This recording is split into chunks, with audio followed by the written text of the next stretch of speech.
Muito boa noite, sejam bem-vindos ao primeiro debate da grande operação do inferno para estas legislativas. Quer dizer, grande, tendo em conta o nosso orçamento, aqui não há fundos para pepperoni nem para extra queijo. A 4 de outubro, Portugal vai a votos e é essencial compreender se vamos no rumo ao mesmo, o nome que escolhemos para esta operação. Por isso, organizamos aqui uma série de debates com os partidos que mais se assemelham ao Canal Q. Pequeninos, mas honrados. Pela paridade de direito de gritarem uns com os outros em horário nobre, hoje recebemos Filipe Mendonça Ramos, do Agir, André Silva, do PAN e Mendo Henriques, do Nós Cidadãos. Obrigado a todos por se terem juntado aqui à volta da nossa mesa, por terem arranjado um tempinho entre os 8 canais que vos chamaram para hoje à noite e terem dado a vossa preferência ao Canal Q. Eu queria começar as bancas. É normal. Falamos de uma famosa fotografia. Mendo Henriques, representante do Nós Cidadãos, não tem ninguém a posar na capa da revista da Cristina Ferreira e é o representante do partido, o último a juntar-se a esta corrida.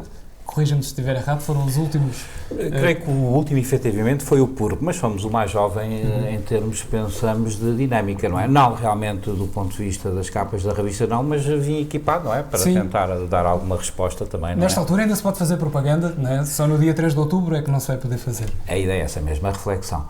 Não, nós vimos de plataformas que se constituíram anteriormente, aliás está aqui o Filipe, que esteve connosco em Miranda de Corno numa altura em que o Nós Cidadãos não existia.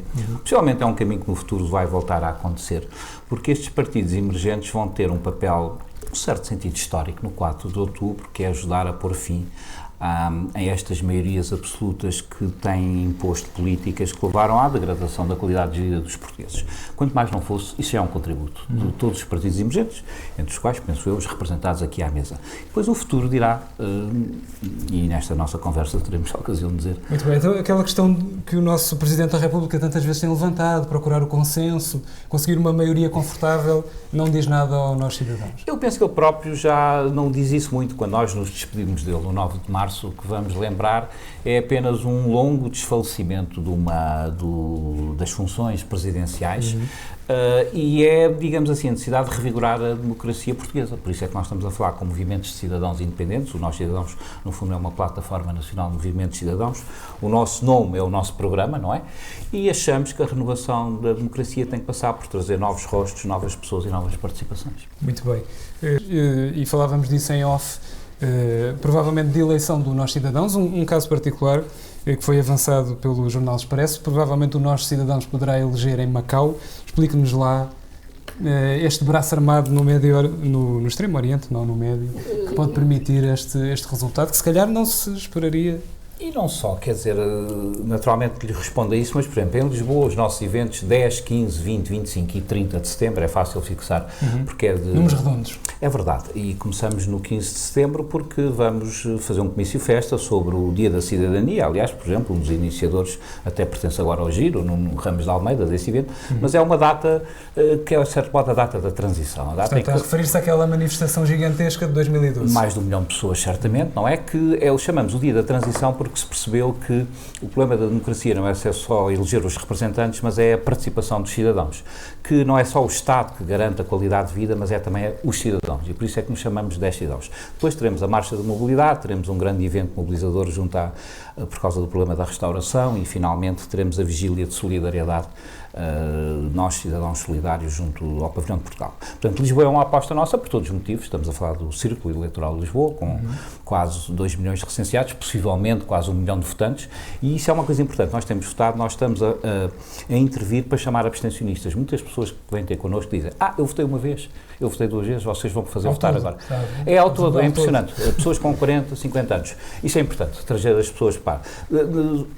De facto, fora da Europa, é assim que se chama o Círculo, por muitas razões há talvez mais de 100 mil recenseados, mas há uma enorme taxa de abstenção. Terrível, que devia ser combatida, e o que significa que com números mais baixos do que o chamado custo do deputado, que no continente é cerca de 25 mil votos por deputado, com pequenas exceções, é muito menor nesses círculos e daí sim, em princípio, tudo está indicado, vem no Expresso, já é quase oficial. Então, no Expresso é oficial, é quase como no inferno do Canal Q. Exatamente. Portanto, grande expectativa. E também em relação, se me permite, não sei, diga. Em relação aos Açores, nós pensamos poderemos ir a ter o mais jovem deputado da Assembleia da República, com 18 anos, o jovem Rubem Correia, e penso que é um exemplo em termos jovem, porque ele começou a escrever aos 10, publicou aos 13, vai no 5º livro. Ele é relativamente conhecido em termos... Portanto, é uma pessoa aparentemente inteligente e quer ser deputado da Assembleia da República. E defesa grandes eleições. Está a dizer. Pronto. Muito bem, André, fofinhos, vamos aqui introduzir mais um ser fofinho neste debate. Vamos ver Pedro Passos Coelho. Vamos lançar aqui um vídeo de Pedro Passos Coelho que nos vai falar sobre os números do desemprego, com certeza um problema que deve preocupar os 3 participantes no debate de hoje. Portanto, vamos ver o ser fofinho prestar declarações e depois fazer aqui uma ronda de comentários. Mais pessoas conseguiram empregos através das ofertas de emprego que as empresas fazem através dos centros de emprego. Isto é um bom resultado, é positivo, significa que mais gente, mais jovens, estão a conseguir um emprego. O que é que lhe parece esta questão de Pedro Passos Coelho? Estamos em recuperação, o desemprego não é uma preocupação? Não, o que é que lhe parece? Esta peça que vocês estão a mostrar aqui no canal Q de Pedro Passos Coelho é muito boa e devia ter em cima um carimbo dizendo manipulação estatística. De facto, os números do INE mostram que nos últimos anos e meio houve uma baixa de 2% no desemprego. Mas à custa de quê? Primeiro, à custa dos chamados desempregados de longa duração que pura e simplesmente saíram dos centros de emprego. Prescrevem, pior ainda, saíram dos subsídios e do sistema de assistência da Segurança Social. Em segundo lugar, à custa da imigração. Discutem-se os números, são certamente pelo menos 200 mil, mas podem ser mais do que isso, podem ir até 300 mil, que saíram nos últimos anos e depois também a doutrina divide-se, a dizer que alguns regressaram, não regressaram, mas mais uma vez, como dizia ali o Filipe, sabemos todos os casos conhecidos e familiares. Bom, o meu filho esteve lá fora, a minha filha vai agora para outro país, portanto, está à nossa volta. Mas fica para votar no Nós Cidadãos e só vai depois? Pode ter a certeza, parte no dia 5 e fica para votar no dia 4, a minha filha Teresa. Exatamente. Uma família organizada. Foi quase uma exigência, é verdade. Mas é assim, portanto, toca-nos a todos. E, finalmente, o emprego, um outro registro falso é o chamado cursos de formação. Pessoas que saem do desemprego às quais é dada a formação.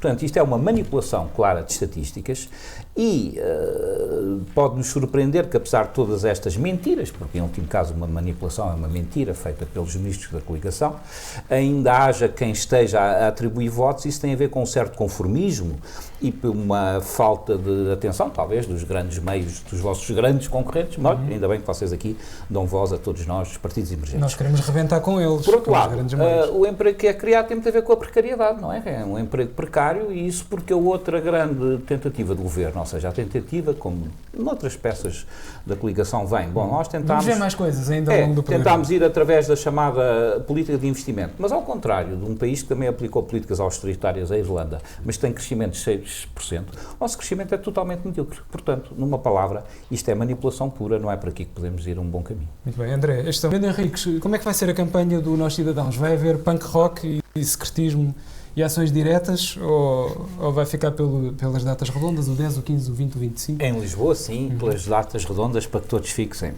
Mas vai haver, sobretudo, o que de uma forma mais convencional se chama ações de proximidade, mas sempre direcionadas para os nossos grandes motivos. Por exemplo, em Setúbal, dia 21 vamos estar na Baixa de Setúbal, que é uma zona completamente degradada pelos comerciantes. O cabeça de lista de Setúbal, Francisco Carriço, que aliás preside a segunda maior associação comercial do país, com mais de 9 mil pessoas, vai estar lá, vai haver declarações e, portanto, queremos chamar a atenção como é que o pequeno comércio tem sido castigado por muitas questões e isso numa grande cidade portuguesa, não é? Precisamente em 25, como eu estava a dizer há pouco, em Lisboa, também vamos estar em Lisboa e convidar os meios de comunicação social, boa ocasião para convidar o que é levar lá as suas equipas de reportagem. Mas sempre que há croquete nós aparecemos. E neste caso é porque é restauração, portanto então, pode ficar reservado. Muito bem, muito bem.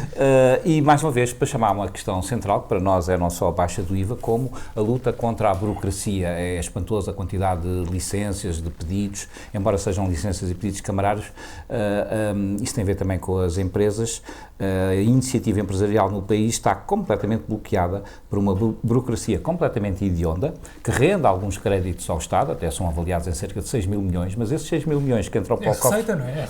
Essa receita de um enorme conjunto de licenças, os tolos, as esplanadas, tudo isso tem a ver com a restauração, mas por outro lado bloqueiam o próprio investimento e o crescimento e levam à falência, segundo números do José Manuel Esteves, presidente da Aresp, levaram à falência nos últimos anos qualquer coisa como 60% das empresas da restauração.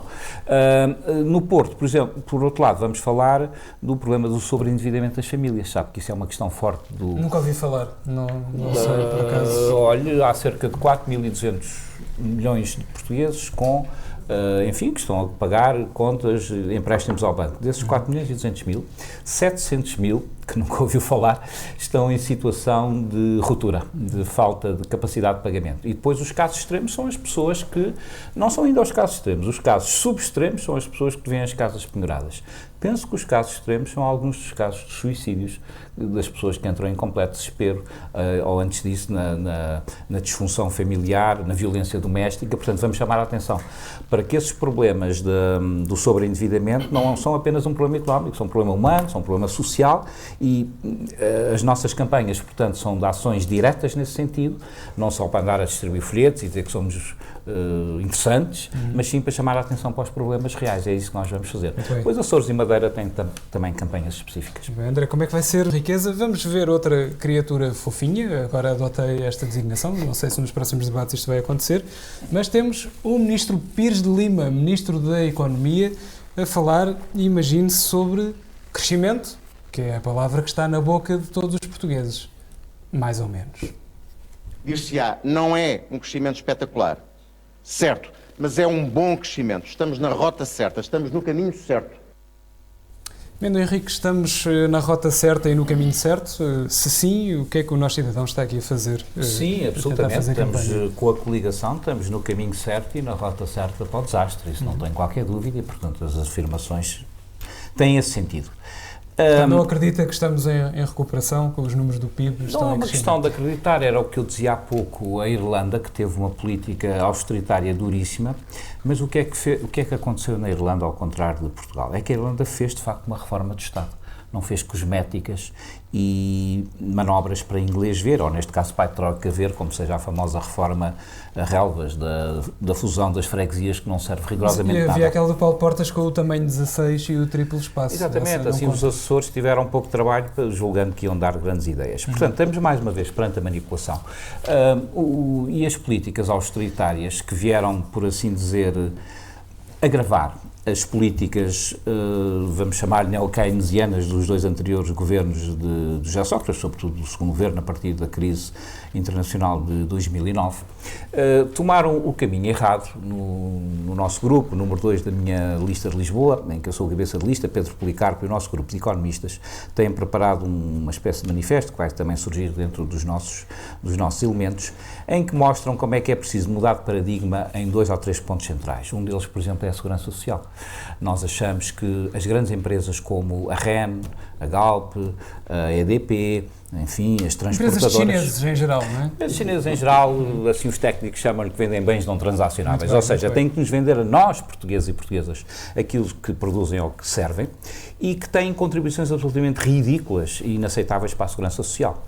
E, portanto, nós achamos que o critério da segurança social deve ser a baixa progressiva da TSU paga quer por empregadores, quer por empregados, baixa progressiva e com escalões, depois isso tem a sua métrica, por isso é que é preciso especialistas, economistas, não temos 12 como o PS, mas somos capazes de ter os números suficientes para fazer melhor trabalho do que esses 12. Se tivesse um astrólogo, acho que vai dar mais ou menos ao mesmo, os resultados têm mostrado que não há grande diferença. Não, a ideia é a sua substituição da mudança de paradigmas, lá está, pela faturação sobre o volume de negócios. Isto está a ser aplicado no Brasil com êxito, de forma progressiva também, e significa que temos que ter essas grandes empresas a pagar para a coesão nacional, a pagar para a segurança social.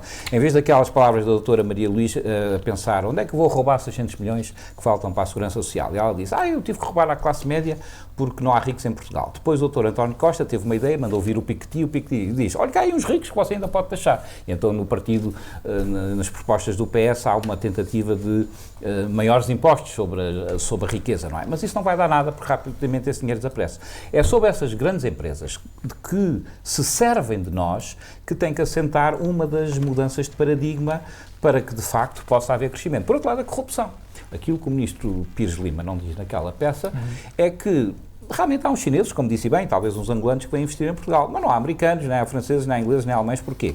Porque a prática do negócio em Portugal está muito inquinada, enfim, por... Acha que eles não confiam? As pessoas desses países não confiam no processo? São os indicadores internacionais, as chamadas boas práticas, que dizem que em Portugal é difícil abrir uma firma. E é muito mais difícil acabar com uma firma. É ainda difícil andar com ela pelo meio, mantê-la viva por causa de problemas de corrupção. Portanto, isso tem que ser absolutamente enfrentado. Para lhe dar um exemplo, o Ministério da Saúde tem um orçamento de cerca de 9 mil milhões de euros anuais. Por acaso foi identificado, quanto a nós é o único ministro que faz qualquer coisa de jeito para o Macedo, há cerca de 400 milhões que correspondem a fraude fiscal, ou seja, coisas não declaradas. Noutros ministérios, por exemplo, que criaram centrais de compras nos ministérios, mas dentro dessas centrais de compras há muita confusão. Como vai ver, não foi eliminada nenhuma das gorduras do Estado. O Estado, não sei se está fofinho, está cada vez mais gordinho ainda, e o déficit continua a crescer. É um bocadinho porquinho, só falta irem aos porquinhos milheiros das pessoas. Muito bem, isso já está a acontecer de alguma maneira e vamos continuar a falar. Uma questão para si que, se bem entendi, eu também não sei muito bem onde vão sentar-se no Parlamento os deputados que o Nós Cidadãos venha a eleger. Há instruções regimentais para isso, mas o que nós achamos é que os eleitores portugueses querem alguém que democraticamente lhes melhore a qualidade de vida. E depois é que vem, então, o menu ideológico que serve os politólogos. Às vezes alguns deles não são politólogos, são um bocadinho, como se diz, politotólogos, não é? Porque são análises um bocadinho discutíveis, não é? Mas pronto, nós achamos que mais do que propormos abstrações e ideias, nós temos pessoas. Eu estava a ouvir estas questões da agricultura biológica e, por exemplo, o nosso cabeça de lista de Évora é o Alfredo Cunhal Sendim, que muitos conhecem como a pessoa, enfim, que tem uma...